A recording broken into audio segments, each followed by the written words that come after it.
મગજ તપી ગયો છે એ ન પાછા વળે કે તમે શાંતિ રાખો, ડેલી બાય ન નીકળવા દઉં. જઈને પગે લાગ્યો, કાકી મારા કાકા તો એવા છે, પણ તમે સરપંચ બન્યા, કેટલો ગામે વિશ્વાસ મૂક્યો અને તમે આમ અધવચ્ચે રજડતા અમને મૂકીને વૈયા જાઓ.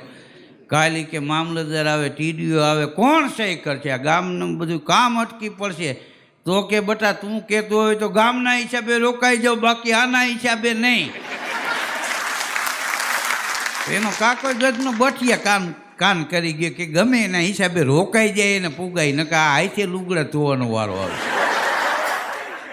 હા, તે 5 વર્ષ એમને કાઢી નાખ્યા. હા, અને બીજી વાર પાછી ચૂંટણી આવી તો પાછા એ કે નહીં, કાકીને જ રાખવા છે. ગામમાં એ કે બધે ચર્ચા થાય છે કે એના જેવા સરપંચ ન થાય. પછી તો કાકોય નીકળી ગયો પ્રચારમાં. હા, તે 10 વર્ષ બીજા કાઢી નાખ્યા ને હવે કાકી ને કાકા બે થાકી ગયા છે.